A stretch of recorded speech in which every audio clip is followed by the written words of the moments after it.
So, what's up mga ka-acid? Andito naman si Cardo Talisay. Ano ba yung vlog natin ngayon? Ang vlog ni Cardo Talisay mga ka-acid ay kung nakakatulong ba yung GC sa taong may acid reflux at anxiety. Kasi dati talaga, bago napasok din ako sa ibang GC, yung malakas pa yung acid reflux ko, saka anxiety. Ngayon, pinasok ako ng kasamahan ko kasi dati na mayroon din acid reflux. Nagtanong-tanong kasi ako, sabi niya, pasok kita doon para malaman mo kung ano yung nararamdaman mo, kung ano yung sakit mo.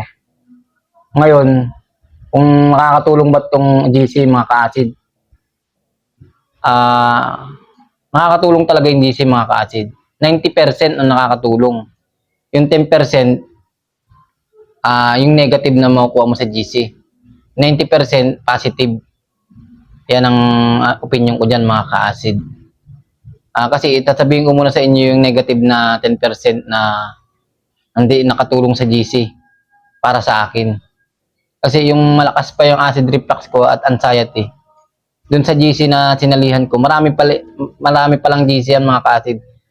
Hindi ko talaga, wala rin nga akong alam dati sa GC, kung mga anong GC na yan. Kasi dati, alam mo naman, wala tayong pakialam kung ano yung ginagawa natin, kung ano yung basta ano lang tayo, kumain, matulog, tapos uminom, ganun lang ano ko dati, wala akong alam sa mga GC-GC ganyan, sa mga acid reflux na yan, wala talaga. Ngayon, siyempre may kakilala ako na nagka-acid reflux din. Pinasok niya ako sa GC. Yung negative na ano ko doon, mga negative na kasi yung iba doon, ang hirap doon mga ka-acid, yung iba gusto nang sumuko sa buhay. Siyempre ikaw na may acid reflux ka na hindi mo pa alam yung sakit mo, maano ka ngayon, malalakas yung anxiety mo doon kasi siyempre yung mga parang mentor mo yan, parang hindi sila lumalaban, parang ganun, hindi sila lumalaban sa buhay. Sabi ko, bakit ganun tong mga nandito sa GC, sabi ko ganun. Parang gusto nilang bumigay, sabi nila, nababasa ko nilang na inihintay nilang nila yung katapusan nila, parang ganun. Siyempre ako naman, siyempre malakas ang acid reflux ko, sabi anxiety pa. Lalong lumakas yung anxiety ko noon mga ka-acid, siyempre puro negative na yung umano sa isip ko eh. Siyempre nababasa ko yun. Tapos yung pag siyempre negative din na naman sa GC yung napupuyat ka na. Kasi siyempre palitan kayo ng mga opinion. Nagbabasa ka rin. Kahit hindi ka magpalit ng opinion, hindi mo alam yung katawan mo, napupuyat ka na. Kailangan, kasi kung may acid reflux ka, bawal talaga mapuyat dyan. Hindi ka pwede magpuyat-puyat dyan. Para yung kinabukasan, may lakas ka talaga. Yun ang dyan. Tapos ito na yung sa mga positive naman sa GC mga ka-acid. Sa 90%. Pag may GC kasi, tapos may acid reflux ka, andyan yung mga may gumaling na, andyan na yung mga nakaranas na, may 7 taon, may 8 taon, iba, nababasa ko rin. Mga mentor na yan, parang yan ay mga magagaling magpayo yan kung ano yung mga dapat mong gawin na hindi ka dapat kabahan, mga ganyan.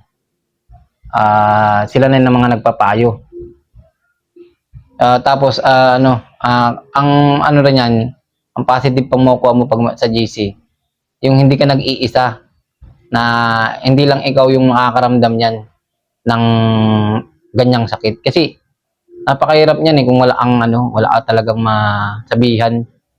Mahirap yan. Siyempre kahit mga kamag-anak mo, pamilya mo, kahit asawa mo pa nga, kapag hindi naramdaman yung acid reflux, hindi nila maintindihan yan kahit anong paliwanag mo. Kumbaga sa GC kasi, meron na nakakaintindi sa'yo kasi nararamdaman nila yung nararamdaman mo.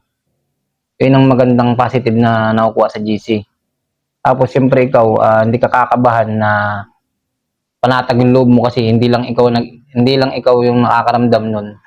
Giginhawa yung pakiramdam mo kasi marami rin kayong nakadanas, tapos yung iba gumaling nga. Gumaling sila tapos nagtagumpay din katulad ko. Ayun ang mga positive na makukuha sa GC, kaya talagang nakakatulong ang GC mga ka-acid pag may acid reflux ka at anxiety. Basta wag lang wag lang magpuyat, masyado magpuyat pag bago pa lang acid reflux, mga ka-acid. Kaya nakakatulong ang GC, mga ka-acid. Ako, mga ka-acid, hindi ako gaano nakapag-chat sa GC kasi medyo busy tayo. Alam niyo naman, nagtitinda tayo sa palengke. Kaya nabibisi tayo. Siyempre, tingin-tingin lang tayo sa mga comment niya sa GC. Total, Pasko na, mga ka-acid. Malapit ang Pasko. Kaya mga ka-acid, yun lang ang ko masasabi ko. Nakakatulong ang GC, kaya okay lang na may GC. Pasko na, mga ka-acid. Mag-ingat kayo sa mga bago pa lang sa acid reflux. Kaya nyo yan. Huwag kayong sumuko. Kaya nyo yan. Merry Christmas sa inyong lahat, mga ka-acid. God bless all.